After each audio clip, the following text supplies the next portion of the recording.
नमस्कार, बहुत स्वागत है आपका जी मध्य प्रदेश छत्तीसगढ़ पर। आपके साथ मैं हूं सोनाली सिंह। बंगाल में डॉक्टर बेटी से दरिंदगी पर बवाल के बीच आज महाराष्ट्र में ठाणे का बदलापुर भी सुलग उठा। वहां 2 मासूम बच्चियों से छेड़छाड़ की खबर पर लोगों का आक्रोश ऐसा फूटा कि घंटों तक रेलवे ट्रैक जाम हो गया। बलरामपुर में भी बच्चियों के साथ घिनौनेपन के आरोपी पर कार्रवाई में देरी से लोगों का गुस्सा उबल गया और ठाणे में भी इंसाफ के लिए जनता को सड़क पर उतरना पड़ा।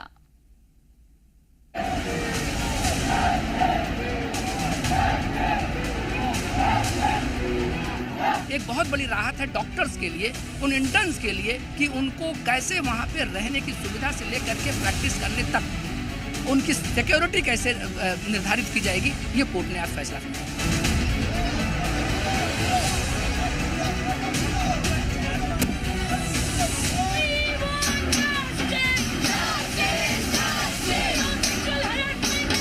SIT लगा के उन दंगाइयों को ये बचाएंगे। ममता दीदी, आपको तो दीदी कहने में शर्म महसूस। उन लोगों के विरुद्ध जिन्होंने यह कार्य किया था, उल्टे कार्रवाई उन पे हो रही है जो कि इंसाफ की मांग था। तो बिल्कुल देखिए, देश के 2 शहरों में जनता सड़कों पर है। पहला महाराष्ट्र के ठाणे में तो दूसरा पश्चिम बंगाल की राजधानी कोलकाता में।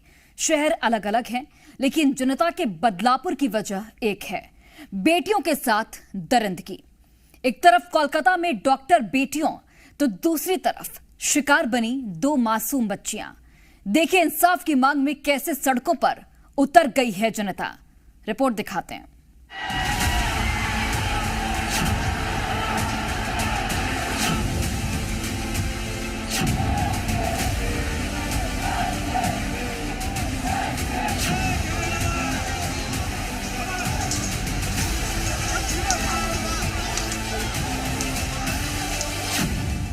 बदलापुर में फांसी का फंदा लेकर स्टेशन पर जमा है जनता, तो दूसरी तरफ कोलकाता में भी जनता का गुस्सा 7वें आसमान पर। एक तरफ 2 मासूम लड़कियों के गुनहगार के लिए जनता फांसी मांग रही है,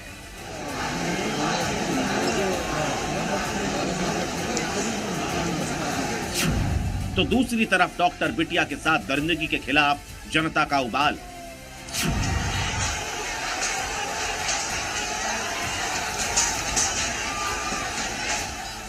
शहर शहर जनता का गुस्सा दिख रहा है।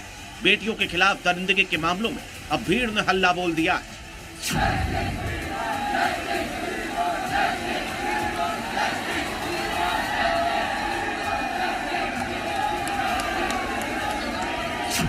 सबसे पहले आपको महाराष्ट्र के बदलापुर की तस्वीरें दिखाएं। आक्रोश में आई जनता ने हाथ में फांसी का फंदा लेकर लाइफलाइन कहे जाने वाली लोकल ट्रैक को रोक दी। मांग एक ही, आरोपी को सूली पर चढ़ाने की। भीड़ की मांग लाउड एंड क्लियर है। मासूम बच्चियों के साथ दरिंदगी करने वाले दरिंदे का गला इस फांसी के फंदे में देखना चाहती है। भीड़ के सिर पर कैसा गुस्सा सवार है, उसका अंदाजा आपको इन तस्वीरों से हो जाएगा। जिस स्कूल में 2 मासूम बच्चियों के साथ छेड़छाड़ का मामला सामने आया, भीड़ ने वहां चढ़ाई कर आक्रोशित भीड़ ने अंदर जमकर तोड़फोड़। सड़क से लेकर रेलवे स्टेशन और स्कूल से लेकर पुलिस स्टेशन तक भीड़ ने हर जगह धावा बोल दिया।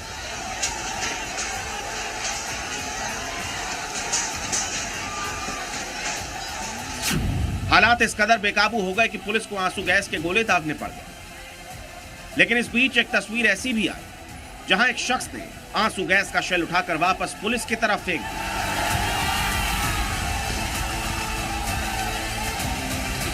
बदलापुर थाने में भी जमकर पथराव किया गया। पुलिस और प्रदर्शनकारियों के बीच हिंसक भिड़ंत हो गई। अब आपको भीड़ के इस गुस्से की पूरी वजह बता दें।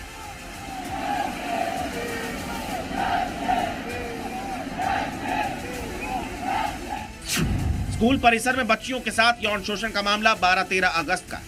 शिकायत के मुताबिक स्कूल के क्लीनिंग स्टाफ में शामिल एक व्यक्ति ने बाथरूम में ले जाकर बच्चियों का यौन शोषण किया। रिपोर्ट्स के मुताबिक पुलिस ने सूचना दिए जाने के बावजूद FIR लिखने में देरी की। 16 अगस्त को FIR दर्ज करके आरोपी को गिरफ्तार कर लिया। स्कूल के मुताबिक आरोपी को संविदा पर रखा गया।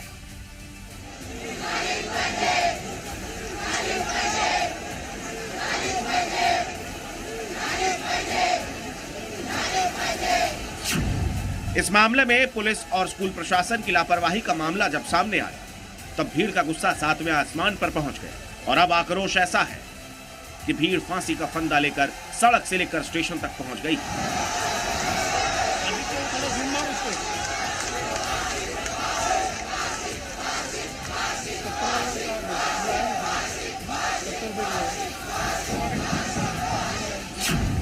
एक तरफ बदलापुर जल रहा है तो दूसरी तरफ कोलकाता की सड़कों पर भी प्रदर्शनकारियों का जमावड़ा है, लेकिन इन दो घटनाओं में कई ऐसी समानताएं जो चिंताजनक।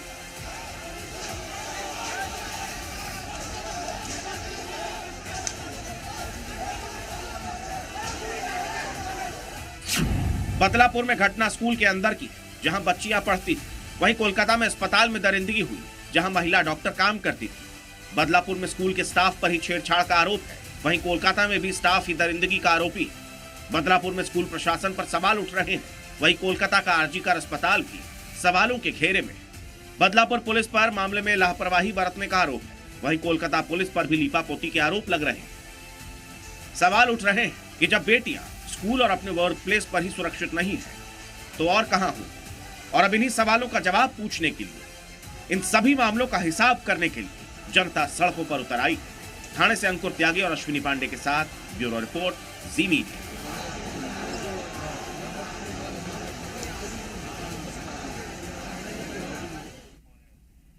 और देखिए, महाराष्ट्र से के बदलापुर से आपको लेकर सीधे चलते हैं पश्चिम बंगाल।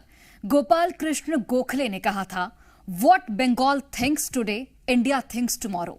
लेकिन क्या ये बातें मौजूदा दौर में बंगाल पर लागू होती हैं, जब बंगाल से रक्त रंजित राजनीति और महिला अत्याचार की तस्वीरें आती हैं, अवैध घुसपैठ और तुष्टीकरण की खबरें सामने आती हैं, जिस बंगाल की धरती से पुनः जागरण आंदोलन की शुरुआत हुई, क्या वही बंगाल दीदी के राज में अंधकार युग में जा रहा है? रिपोर्ट देखिए आप।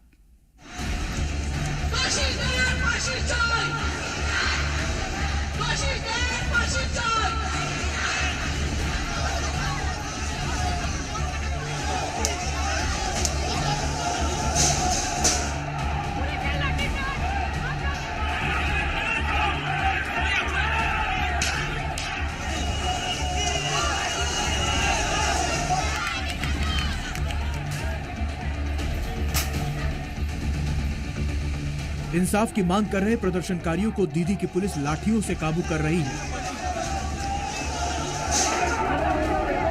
प्रदर्शनकारियों को दौड़ा दौड़ा कर पीट रही है। जबरदस्ती सड़कों से प्रदर्शनकारियों को हटा रही है। ये ममता दीदी की वही पुलिस है जो 2 दिन पहले आरजी कर अस्पताल में हुड़दंगइयों के सामने मौन खड़ी थी, लेकिन शांति से इंसाफ की मांग कर रहे प्रदर्शनकारियों पर कहर बरपा रही है। इन तस्वीरों को देखकर आज देश पूछ रहा है, क्या दीदी के राज में अपराधियों पर रहम और कानून पालन करने वालों पर सितम ढाने की नई रवायत चल रही है? जिस प्रदर्शन को लाठियों के दम पर दीदी कुचलने की कोशिश कर रही है, उसी लेडी डॉक्टर की रेप और हत्या के मामले में दीदी की सरकार पर पहले ही कई दाग लग चुके हैं।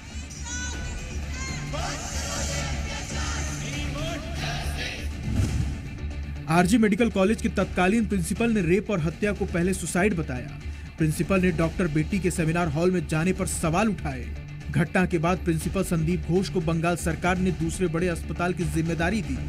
आरजी हॉस्पिटल में तोड़फोड़ के आरोप टीएमसी कार्यकर्ताओं पे लगे। सीएम ममता बनर्जी खुद बंगाल की गृह मंत्री और स्वास्थ्य मंत्री हैं, लेकिन कोई जवाबदेही तय नहीं। बतौर सरकार की मुखिया कार्रवाई करने के बजाय प्रदर्शन से ज्यादा तल्लीन नजर आई। बंगाल में महिलाओं की भयावह स्थिति पर सुप्रीम कोर्ट ने चिंता जताई, तो कलकत्ता हाई कोर्ट लगातार ममता सरकार की भूमिका को कटघरे में खड़ा कर रहा है। क्या पश्चिम बंगाल में दीदी के राज्य में कानून का इकबाल खत्म हो गया है? बीजेपी ममता बनर्जी की तुलना नॉर्थ कोरिया के तानाशाह किम जोंग से कर रही है। ममता बनर्जी अगर अपने आप को कोरिया के राष्ट्रपति किम जोंग समझती है, ये किम जोंग वाली देश नहीं है, ये लोकतांत्रिक देश है। मतलब ही तानाशाही मुझे चाहिए है। तानाशाही मानसिकता और कल्चर है, और ये तानाशाही मानसिकता और कल्चर प्रथम दिवस से हम देख रहे हैं, क्योंकि बलात्कारी बचाना है तो पहले एविडेंस मिटाना है, अपराधियों को साथ देना है और जो भी न्याय के लिए आवाज उठाए उनकी आवाज को दबाना है। मां माटी और मानुष का नारा बुलंद कर देश की सियासत में बड़ा मुकाम हासिल करने वाली ममता बनर्जी पर सत्ता बचाने के लिए इसी नारे से सौदा करने के आरोप लग रहे हैं। ममता दीदी की इस छवि में आरजी मेडिकल कॉलेज की घटना तो आखिरी कील है। इससे पहले कई बार दीदी पीड़ितों को कटघरे में खड़ी कर चुकी है। संदेश खाली में सैकड़ों महिलाओं ने टीएमसी नेता शाहजहां शेख पर यौन उत्पीड़न के आरोप लगाए तो दीदी ने महिलाओं को बीजेपी का एजेंट बता दिया। और ऐसे एक नहीं, कई मौके आए जब बंगाल में महिला मुख्यमंत्री होने के बावजूद महिलाओं को इंसाफ की बजाय सवाल मिले और दीदी के राज में लॉ एंड ऑर्डर तार-तार हुआ।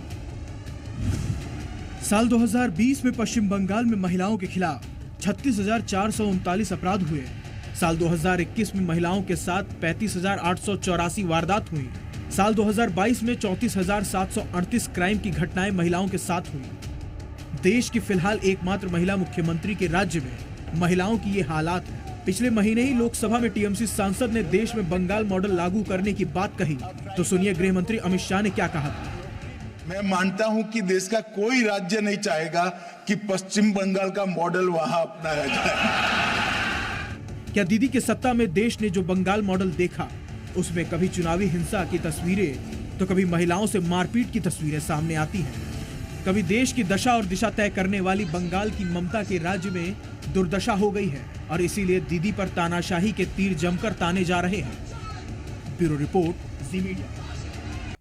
और चलिए ब्रेक के बाद एक बार फिर से आप सभी का स्वागत है। एक तरफ दिल्ली से लेकर कोलकाता तक पश्चिम बंगाल में राष्ट्रपति शासन की हलचल तेज है, तो दूसरी ओर न्यायपालिका भी ममता सरकार की कार्यप्रणाली पर सवाल खड़े कर रही है।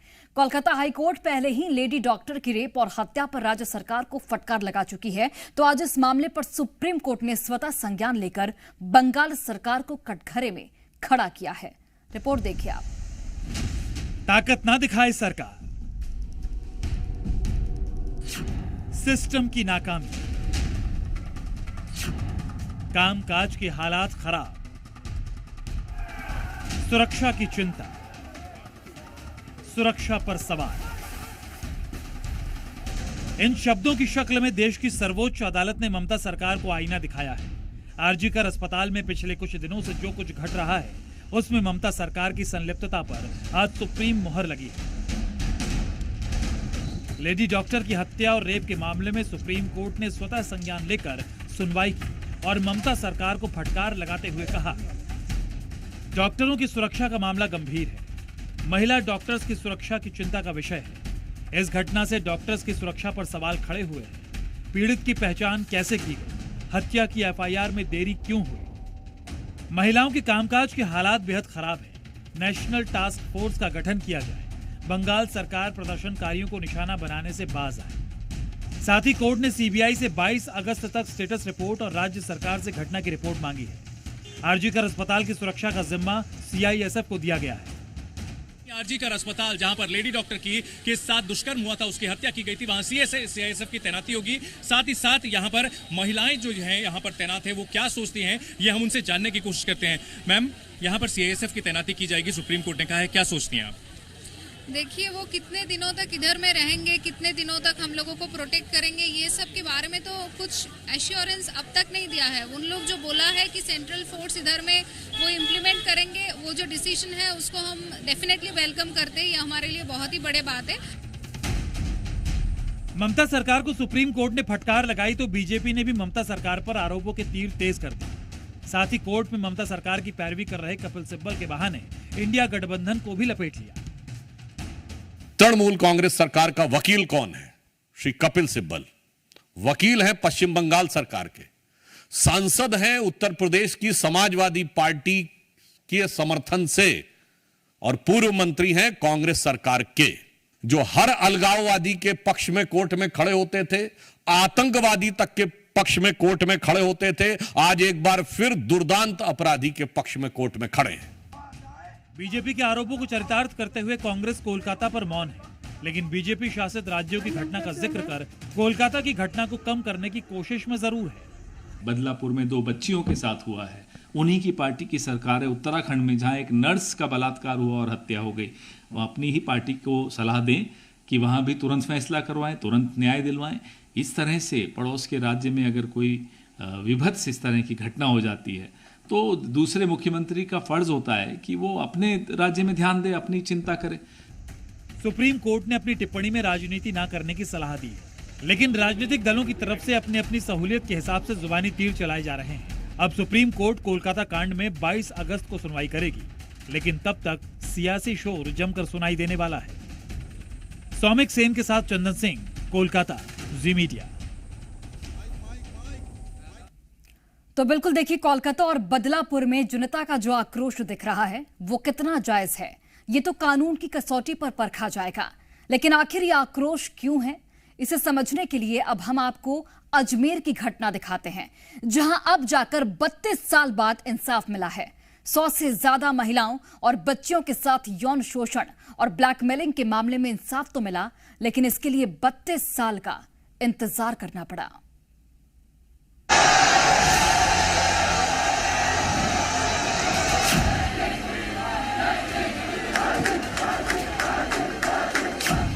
भीड़ ने ये जो फांसी का फंदा लटकाया है वो महज भीड़ का गुस्सा नहीं, सिर्फ इंसाफ की मांग नहीं है, बल्कि सिस्टम को एक आईना है।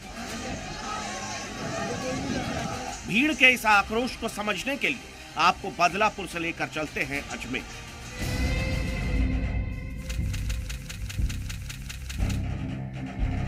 एक 104 गवाह, 213 दस्तावेज, 32 साल का इंतजार, 11,688 दिनों तक इंसाफ की आस।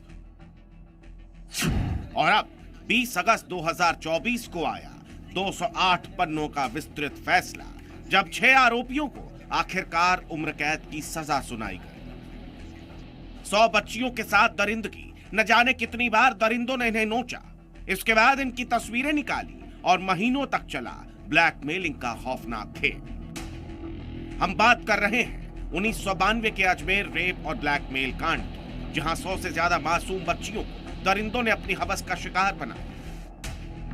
बच्चियों को ब्लैकमेल कर कई दिनों तक उन्हें नोचते रहे, लेकिन इस मामले में इंसाफ होते होते 32 साल लग गए। जी हां, 32 साल। अजमेर की एक विशेष अदालत ने 1992 के चर्चित ब्लैकमेल बलात्कार कांड मामले में 6 आरोपियों नफीस चिश्ती, नसीम उर्फ टार्जन, सलीम चिश्ती, इकबाल भाटी, सोहेल कनी और सैयद जमीर हुसैन सहित प्रत्येक आरोपी पर 5 लाख रुपए का जुर्माना लगाया और उम्र कैद की सजा सुनाई।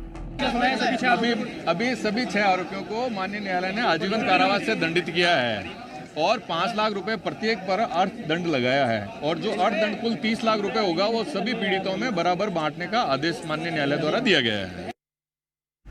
इस मामले में इंसाफ तो हुआ, लेकिन 32 साल बाद जिन बच्चियों को इन वहशी दरिंदों ने शिकार बनाया था, उनमें से कई तो अब सीनियर सिटीजन हैं। तब जिनकी 18 से 20 साल उम्र रही होगी, अब वो बुजुर्ग हो गई। कईयों की तो नजर भी धुंधली पड़ गई, लेकिन गनीमत इस बात की है कि जीते जी इन्होंने अपने गुनहगार को सजा मिलते हुए देख ली। 6 आरोपी जो थे उनका ट्रायल लगातार चल रहा था पॉस्को कोर्ट संख्या 2 में, जिसमें नफीस चिश्ती जो है वो मुख्य आरोपी के रूप में था। इसके अलावा टार्जन एक आरोपी था, सैयद जमीर हुसैन जो एक आरोपी है, जो अमेरिका का नागरिक है और अमेरिका के नागरिकता उसने ले रखी है, वो इस आरोपियों में शामिल है, जिनके खिलाफ आज कोर्ट ने सजा सुनाई है। ये मामला भले ही 32 साल पुराना है, लेकिन आज भी जो कोई भी इसके बारे में सुनता है उसकी रूह कांप जाती है, कलेजा कांप उठता है। साल 1992 में अजमेर में 100 से ज्यादा लड़कियों का यौन शोषण किया गया था। इनकी तस्वीरें खींचकर इन्हें ब्लैकमेल किया गया था। पीड़ित लड़कियों की उम्र तब 11 से 20 साल के बीच थी। इस मामले में कुल 18 आरोपी थे। इनमें से 6 आरोपियों पर अलग से मुकदमा चल रहा था, जबकि बाकी आरोपी या तो अपनी सजा पूरी कर चुके हैं या फिर अदालत से बरी हो चुके हैं। कहा जा सकता है कि यह हिंदुस्तान का सबसे बड़ा यौन शोषण और ब्लैकमेलिंग कांड था। बावजूद इसके इसमें शामिल आरोपियों को अंजाम तक पहुंचाने में 32 साल का वक्त लग गया। शायद यही वजह है कि कोलकाता से लेकर बदलापुर तक भीड़ आक्रोशित है। शायद यही वजह है कि भीड़ फांसी का फंदा लेकर सड़कों पर उतर आई। अभिजीत दवे, जी मीडिया, अजमेर।